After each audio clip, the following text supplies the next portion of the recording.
Matko, požuri, sad će mi doći starci. Ova tura je malo zagorila, a?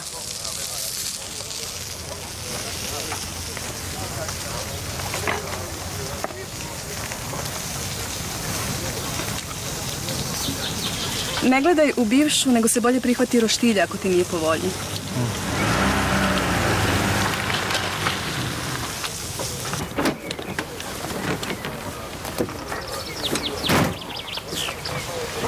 Teren je prekorga za kolica, dođite. Hoćeš moći?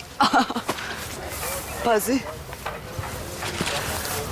Sjedite vi za stol, a ja ću na dekicu, to je pravi piknik. Evo, tu je kod mene. Čekaj, stani malo, da vidim ko je došao. A ti se baš mora ići kozijom stazom, pa bubrezi su mi skoro otpali. Joj, daj, di ti je taj avanturistički duh? Ostao na glavnoj cesti. Poštovanje, dobar dan. Dobar dan, baš mi je drago što ste došli. Bog.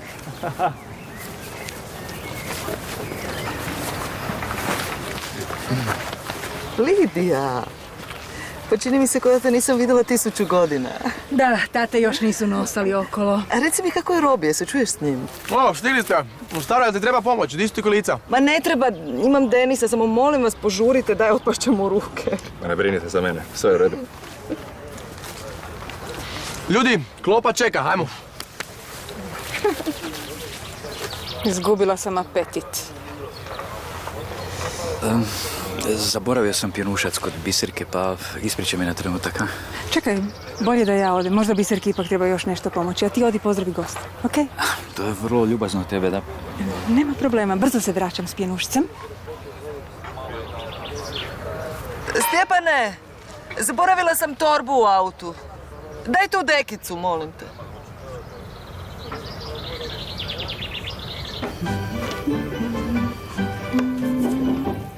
Ej, Lidija, dobrodošla. Vidim, tebi su natovarili sav posao. Da, jesu. A možeš mi malo pomoć možda, ha? Već pomažem. Stjepan me poslao po pjenušac. Pjenušac. Skoro sam zaboravila ga staviti da se hladi.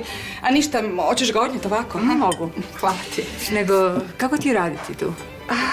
Čudno, nisam nikad do sad radila nešto takvo slično. Ne znam, valjda mi je zato i zanimljivije. Da, u svakom slučaju bolje nego paziti na Karolinu. To mi baš nije bio vrhunac karijere.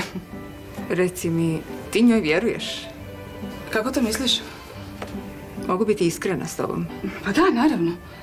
Ja mislim da ona može hodati. Ne mogu to dokazati, ali sigurna sam da joj nije ništa. Pa ne znam, ja sam isto na to pomislila, ali pa ne bi se mogla pretvarati tako dugo, lagati svima oko sebe, pa... Bi, ako bi ti mi uspjela vratiti Stjepana. Vidjela sam ja na što je sve ona sposobna. Onda je stvarno potpuno luda.